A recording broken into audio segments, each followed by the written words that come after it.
Hey, what's up everyone? Welcome back to InfiniteOmega with me, Black Deatha. Today, I just wanted to make this short video to talk about the recent announcement IO Interactive has made regarding Hitman 3 Year 2. While their video is only a couple minutes long, there are several interesting reveals in there that I thought would be worth talking about. To start out, they begin with an announcement that the World of Assassination trilogy has hit the milestone of having 50 million players.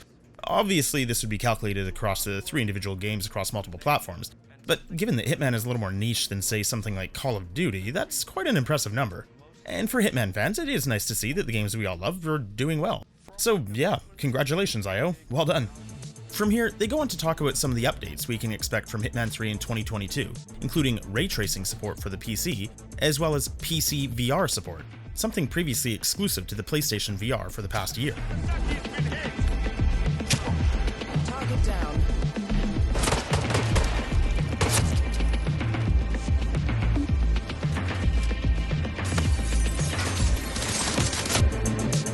Finally, they also teased something called Elusive Target Arcade, showing a glimpse of a few different targets. All of these updates are slated for release this January. After this, the video goes on to say, but that's just the beginning. We are currently working on new maps, new storylines, new modes, new ways of playing, all coming in 2022. And on top of that, we have a few surprises that our community have been asking for a very, very long time. We're very excited to be able to share these plans in more detail very soon with you. From the bottom of our hearts, thank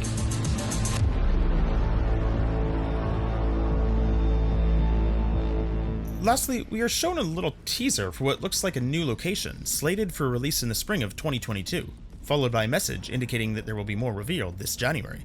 And with that, we reach the conclusion of IO's announcements.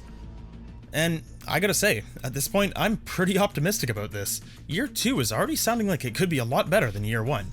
Throughout the past year, after the initial release of the main game, I found myself a little underwhelmed, and I was never all that excited about the Season of Sins DLC IO was releasing, especially considering it costs again about half the price of the main game for what is ultimately only 7 escalations in their respective unlocks. In fact, as of now, I'm still yet to purchase it. It's possible I may end up doing so at some point, but it did kinda annoy me that it was not included as content with the deluxe edition I'd paid for when I bought the game. But now, with Year 2 on the way, things are sounding a lot more promising. The implementation of ray tracing support on the PC version will make for a nice addition, certainly worth checking out, and better still is the upcoming PC VR support.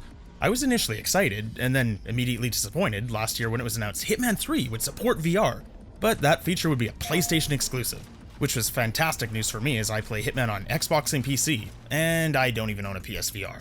I did expect we would see it one day, however, and now, thanks to this announcement, we know that day will be in January, when PC players will now be able to play Hitman with true VR support, which I will definitely be checking out on my index. At this point, it's probably also worth noting, throughout the entire video, IO never once mentioned the release of the game on Steam.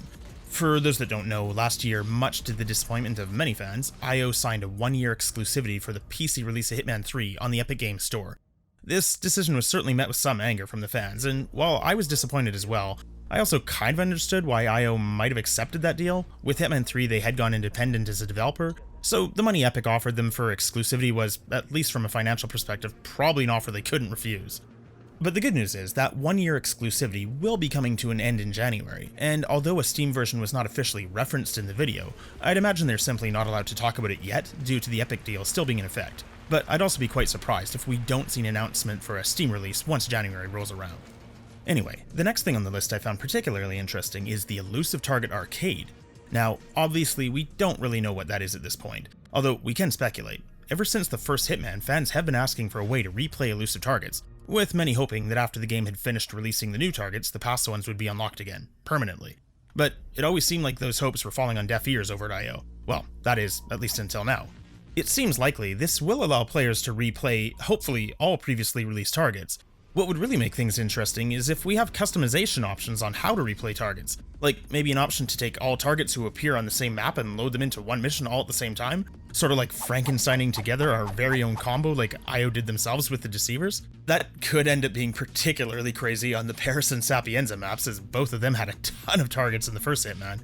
I also wonder if this mode could allow players to unlock suit rewards they may have missed previously. Well, At this point, we're just guessing about all of this, but I do suspect at the bare minimum this will mean the ability to replay old targets. The last point I wanted to touch on was them mentioning they're working on new maps, new stories, new modes, and new ways of playing. So the new ways of playing could just be a subtle reference to an upcoming Steam release. But the thing I'm more excited about was the mention of new maps and storylines in the future. This is actually one of the main reasons why I found Year 1's post-launch underwhelming, especially compared to Hitman 2, where we had 2 new story missions as well as 2 new sniper maps and so much more in the months following its release. In Hitman 3, we just didn't get any of this. At this point, it does sorta seem like IO has been holding off on releasing the really good content until Year 2, but I'm certainly happier with it being late than not at all. I'm also curious what they're referring to when they say new modes, but I suppose we'll find out more come January. Oh, and though they didn't offer any details about it, that new map they're teasing for spring 2022 does look really cool. And that about does it for the update. Personally, I'm quite happy with what's been announced. I think Year 2 looks like it'll be much better than Year 1, with a lot of cool new content coming our way. But I'm curious what you think as well. Let me know in the comments below. Also, don't forget to like and share the video with friends, and if you haven't already, do make sure to subscribe and hit the bell to be notified of future videos. Anyway, I think I've gone on long enough for now. This is Infinite Omega. I've been Black Deatha, and this was a short look at the future of Hitman 3. Thank you so much for watching, everyone. You guys have yourselves an amazing day. Goodbye.